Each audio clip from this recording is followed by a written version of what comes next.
Hello and welcome to all you Cancerians. This is your yearly forecast for 2021. I hope not too long video, just so that you know 2021 in general, of course. These are not personal horoscope, but general. I know what's important for me. You know, being a Cancerian, having a sun in Cancer or a moon or even a rising sign, especially a rising sign actually. You're gonna know what's important for you. And my goodness me, 2020 has been, or still is, because I'm recording this in 2020. It's a very important year for the Cancerians because they are bombarded with eclipses and with Mars retrogrades and with Saturn opposing their sign and whatnot. Now I can tell you, 2021 is way calmer. I mean, in general, because of course, specifically, it can be something else. But in general, for the Cancerians, when it was restless years, last 2 years, so to speak, this is different now. All the focus now is not on you anymore, like it used to be. The focus is more on the fixed signs, and these are other signs who are now going to have a lot of changes. Now, of course, it doesn't mean to say that you're not going to change anything in the year of 2021, but a very important message is that it's more a time of consolidating, and it's more a time of not those big, huge, life-changing events that are happening. For some of you, and I'm going to tell you who, for some of you, it will be still life-changing. Because let's start with Pluto. I'm going to talk about the outer planets, which will be Pluto, Neptune, Uranus, Saturn, and then of course the nodes. But Pluto is the most transformative planet. It's in your opposite sign. So most Cancerians, in general, will feel that relationships, whether you are in a relationship, a marriage, a boyfriend, a girlfriend, or single, there is transformation going on. And there is certainly a wish for more authenticity. And for those of you in particular who were born around and about, let's say, the 15th, the 16th of July, and the 17th of July, and the 18th of July, and the 13th of July, and the 14th of July. So these people will feel it the most. This Pluto opposing their sign, and this is about transformation. This is about breaking down what's no longer working for you and starting all over again. So when you are that Cancerian that is really having a hard time in relationships, in existing relationships, you can't put things under the carpet anymore. Or they can't put things under the carpet anymore. So it's time of revelations, and it's time of putting light on the shadows, so to speak. That's not always fun, but again, that is for the people who I just mentioned, and there is a good result from that to make your life easier after all this has been brought up. So but in general, for all the Cancerians, relationships are still quite intense. So the people you're gonna attract, whether you are single or the one in your relationship, is quite powerful. So it's a lot about power struggles, and it's a lot, they're quite powerful, but you are as well. And just mind you that you can't change someone else, okay? That you can only change yourself. I know it's blah, blah, blah, but it's true. So when a relationship is really not fulfilling anymore, when you really, it is a possibility of freeing yourself up, basically. And receiving more authenticity and surrendering, you know, when it's not working anymore. But that's only, as I said, a small percentage of you Cancerians. So in general, if you are a single Cancerian, if you're going to meet someone, it's going to be intense, you know, because of the Pluto there. It keeps on being intense. But I think you can deal with that. You, dear Cancerians, your water sign, you can deal with that.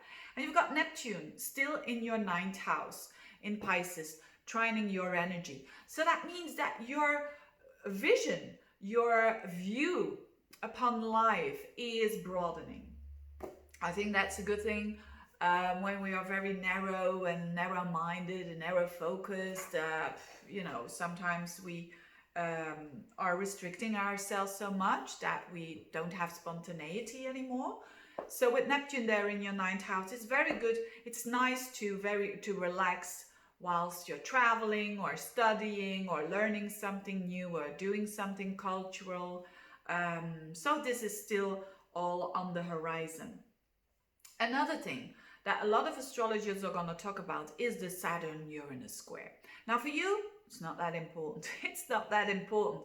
All that drama about the Saturn-Uranus square.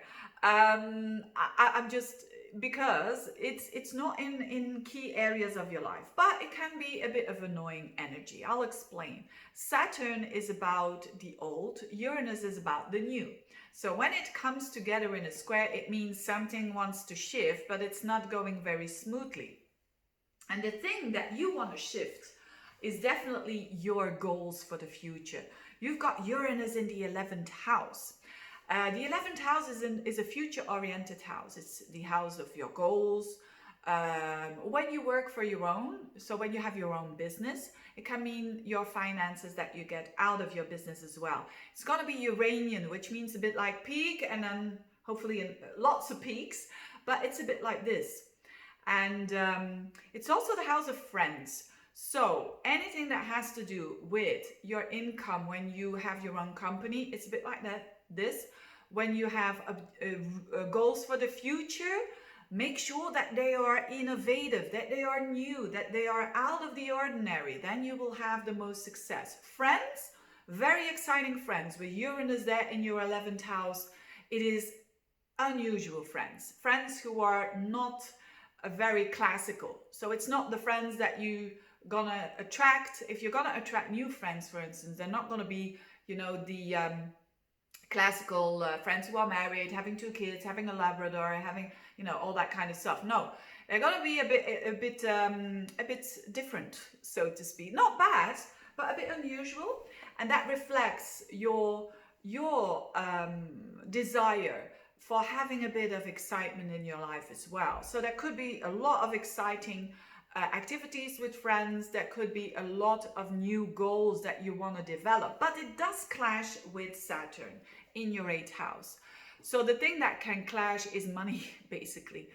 Saturn in the 8th house is shared resources. So if you share your resources with spouse or with a boyfriend or with a girlfriend or with a business partner, my advice is really to restrict a little bit there, to not go overboard with your finances. And it can be a bit tougher now this year of 2021 when it comes to the finances that you're going to share. So the advice is really to be economical, to not do crazy stuff with your goals for the future with Uranus there. Yes, do 1 or 2 or low risk goals is okay, or calculated risk is okay. But money that you cannot miss, don't throw it, into investments or it's not the right time at all for the Cancerians.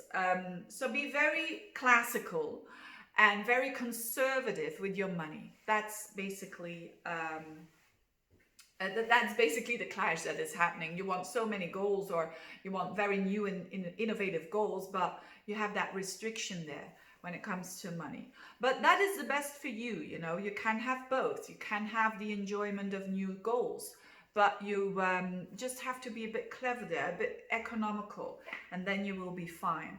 Now, last but not least, the nodes are shifting as well. Again, for you, not that important because it's in not key areas of your life. You see, there is way less stress here involved. The only stress that you can have is maybe a bit more on a financial level, or the 8th house is also the level of intimacy. So it could be when you are in a relationship, it could be just a bit more difficult than usual to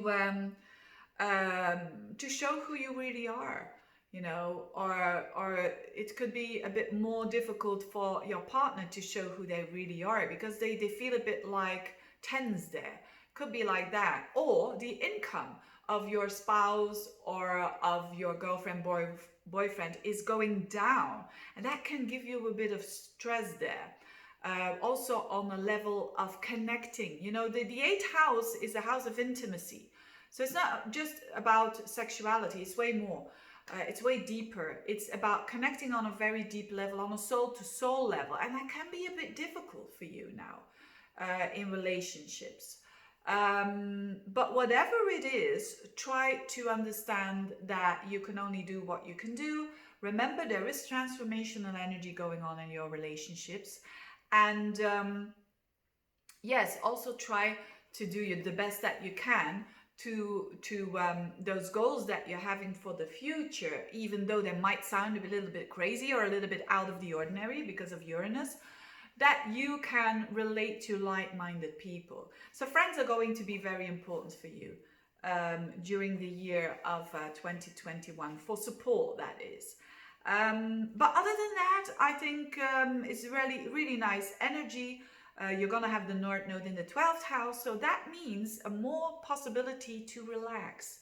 So if you've been having difficulties in relaxing, the North Node should show you some different ways of relaxing, whether it is taking a long walk or in nature, or I don't know, maybe reading a nice book, and or reading a nice novel, or watching a beautiful movie. There is, like, certainly in Gemini. So there's lots of things that you can do that is new for you, but that has to do with reloading your batteries, because the South Node is in the 6th house. So it's not all about work. It's less, that's not going to be fulfilling anymore. That's not going to be satisfying because of the 6th house in your the South Node, which is letting go in the 6th house of your day-to-day work. So I'm not saying that work is not important, especially now in 2020. The last couple of months of the year are going to be extremely important for people who work, and to make changes there if you can. You're gonna see the results around the midst of November and onwards. But next year is definitely also about, how can I relax better? How can I enjoy life without, you know, with being spontaneous, with having laughter, you know, Gemini. Having said that, I think you're gonna have a good year. It's certainly the vibe so good for 2021 for you Cancerians. Thank you so much for watching, and see you next time.